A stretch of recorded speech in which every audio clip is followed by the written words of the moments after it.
I have to remind everyone is that for all the funding, it's not belong to the school. The funding go to the child.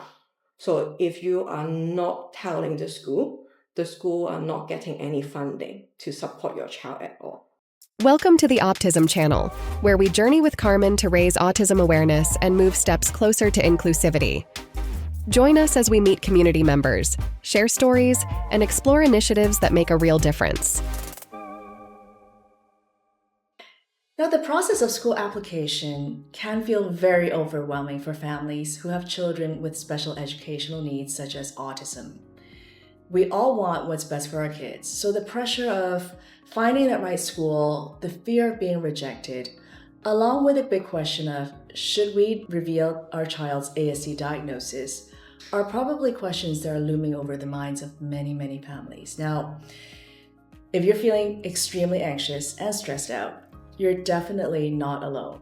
Now, joining us today, we have Dr. Evita Kam, Head of Services from the Child Development Center in Hong Kong, who has helped countless families navigate this somewhat complicated and nuanced topic. Thank you so much for joining us today, Dr. Kam. Nice to meet you all. Hi, everyone. Now, school applications is a huge and complicated, big topic. So for the sake of simplicity, let's break everything down into manageable sizes by first focusing on local Hong Kong school system for families wanting to apply for the primary school years. Shall we do that? Yes, let's do it. Okay. So what are the main school options available in Hong Kong now? So actually for Hong Kong government mainstream system, we don't have a particular school for children with autism. But then because in Hong Kong, we are promoting inclusive educational system. So all the children, when they reach to the age of 5 years, 8 months, then they will be entitled to get in any local mainstream school with the support. So if my child has autism, he's entitled to enter Mainstream school? Mainstream school. Yes. One of the biggest fears that parents have is whether or not we should disclose our child's ASD diagnosis. I think it's a very complicated topic because on the one hand, as parents, we would fear judgment and rejection. But on the other hand, not disclosing it could work against us because the school will not be able to provide the support that our children need. So what is your take on this topic? Well, actually, I always remind all our parents to disclose this to the school, even through like application or interview, because sooner or better they will find out. Is there a way to disclose the information rather than sending them stacks and stacks of our assessment reports? For the local system, in the application form, you just have to tick on that box saying that, oh, my child have additional needs, and that would be the easiest way, because they will accept your child anyway. Yes. What are the benefits though of disclosing? In local system, because after you disclose it, the earlier the better. So you don't have to wait for the resources to come to you. Let's say maybe I can share one of the cases. Yes, please. Originally, one of our parents, the child have ASD, and then they go for a local system. However, they never really disclose to the school. So on the first day of school, well, they thought everything will be fine. But on the first day, our student just couldn't sit down properly like during the assembly time. So he went all the way up to the assembly and then get on the stage and then hold on to one of the microphone and then just shouted out like, "Hi everyone." So at the end of the day, I was expecting a call from the parent and say, "Oh, Miss Evita, it's not working at all. The school find out already. What can I do?" So what we have been supporting to the family and the school is we share what we have been doing with the student, and then the strategy, the visual that we have been using. And then the next day when the child see all that visual, and then the first thing he said, "Oh, you know Miss Evita," then that would be the time that I'm listening to you again. Always a good idea to disclose to the school so they will have more updated information. So what I have found out is they would prefer the parent disclose it ASAP. The amount of resources, they thought like once they don't disclose, then they are not getting anything. But actually, because for the local mainstream school system, we have a 3-tier layers of models. For the first year at primary 1, all the students at when they get into the school, they are already at the tier 1 level, which is Everyone. Everyone. So there will be early identification for everyone, not just students with ASD, but for everyone.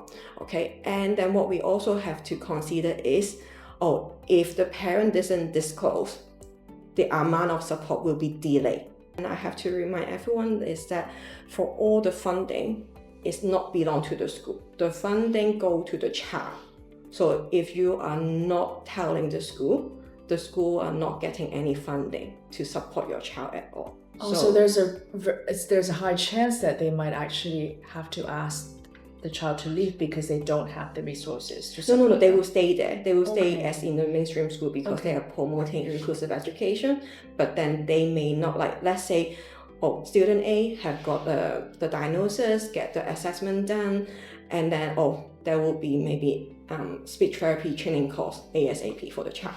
But then the other one, student B, you are not disclosing anything, then you are not getting any support. So it's not like they would be asked to leave the school, but they would just stay at the school without any support.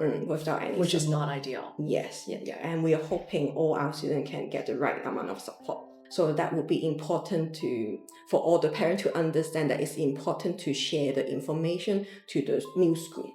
How can parents evaluate whether a school is the right fit for them? I mean, what are the specific things that we should be looking for? Okay, so I always remind our parents at CDC, they should always look at the language. So for example, is that a Cantonese speaking school, or it could be involve non-Cantonese speaking parent or student as well. So this is the thing they have to look at. Or I will always remind them to look at into, let's say, in the future, are they going to stay in Hong Kong or they're going back to their own country? That always happen to non-Cantonese speaking parent as well. So that is one of the concerns. And then the other always remind the parent would be the location, right? If it's closer to the home, when the child is feeling sick or not well, or there's a typhoon, they can always pick up their child. But then in the past, from my previous experience, we do have parents actually living quite far away, and then they have to travel 1 to 2 hours to the school. Yes, so I guess pragmatic considerations definitely come into play. Language and location. Language, location, and then other factor would be, let's say, the teaching style.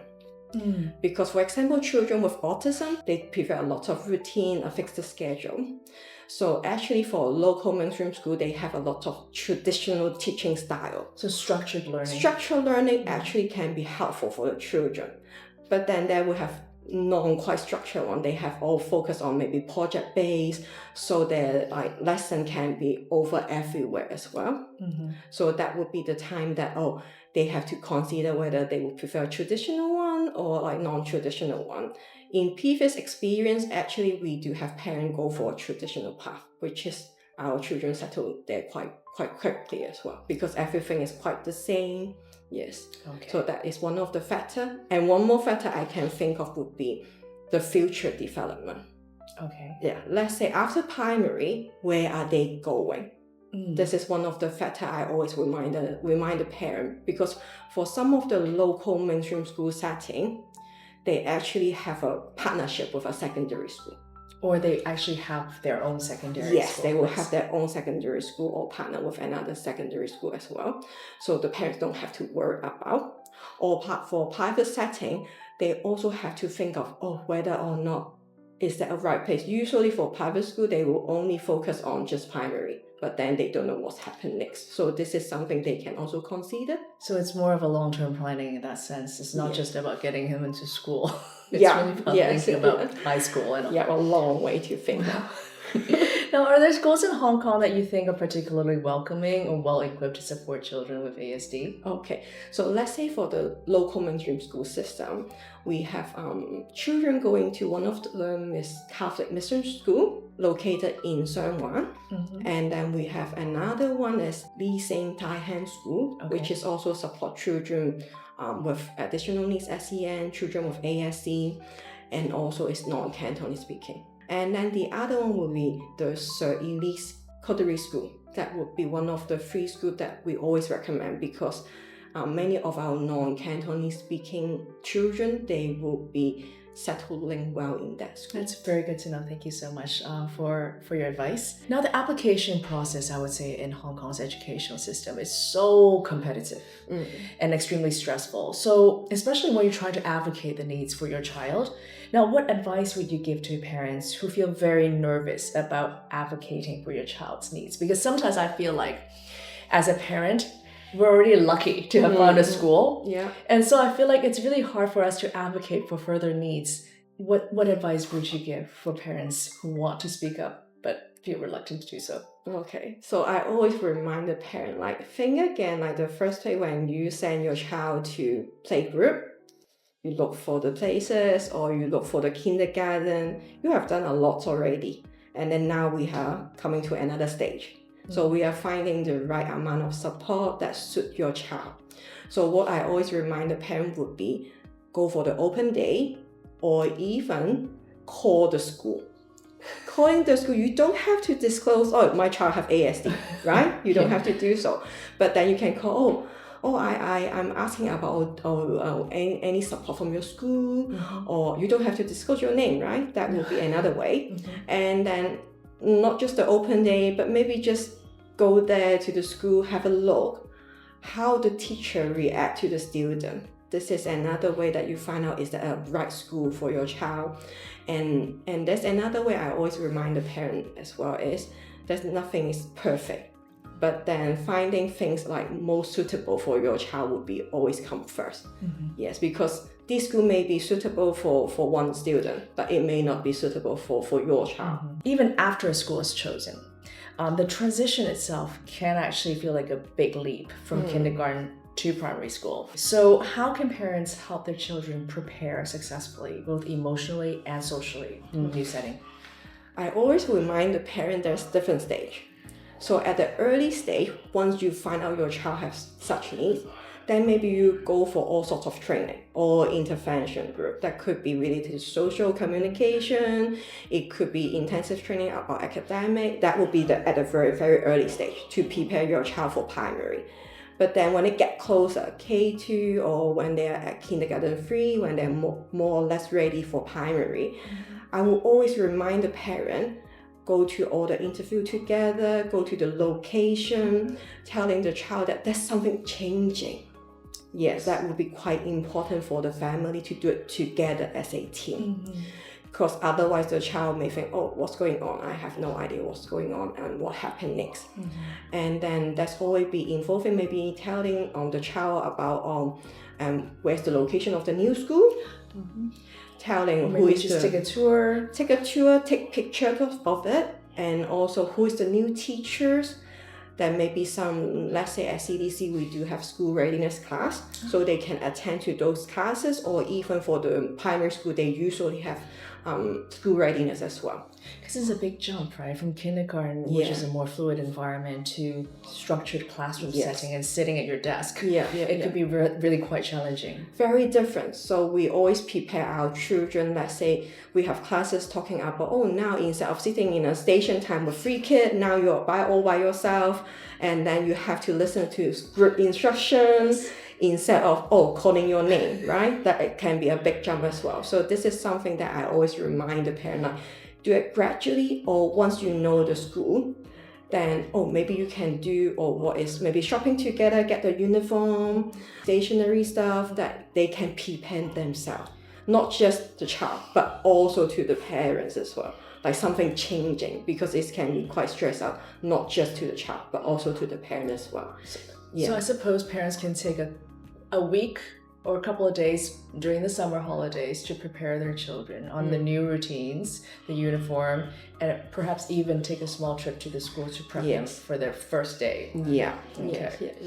What steps can parents take to work collaboratively with teachers to ensure that their child feels supported? Usually it happens that when the child is getting ready for the primary, right? So usually for local government system, the first day of school is always 1st of September. Yes, right? So usually in mid-August would be the time that they will getting like school readiness classes as well. And I will always remind the parent, like, say hi to the class teachers first, okay? Share any updated assessment, any like visual that you have been using with your child, or even be in touch with, let's say, we do have students going back to mainstream classes here, so they will be also sending, our team will be sending information to the new school. Okay. So in the previous experience that I had is, I will pick up the call from the school teacher and then sharing our strategy to the team. Or we've been reaching out to the school as well to observe how the student is settling well or not in the school and how we can communicate well together. I guess as a parent, it's important that we set up a support system that is open line communication with the therapists who are actually supporting the child, along with the teachers who are working with them in a classroom setting. Yes. Now, for parents who've just received the ASD diagnosis for their child and are feeling extremely worried, what kind of advice would you give them? Actually, I will always remind the parents, say, don't panic. Okay, maybe this is quite shocking to you guys. Don't think about the primary stuff first. Keep it short. Have a think about what are the short-term goals for our children to achieve that will be always come through. Maybe prioritize of what the child needs at first. Is that something related to social communication? Is it related to self-help skill? Or anything that we can achieve first? I think that would be quite important for our family to understand. And then don't be afraid. We are all here to support you all. And yeah, that would be something. Thank you so much, Dr. Kim. Yes. Thank you. Applying to schools for children who have autism can feel like a very difficult road. Now, but do remember that you are your child's best advocate. So for parents who are seeking more information and resources, please feel free to get in touch with the Child Development Center in Hong Kong or visit optism.co.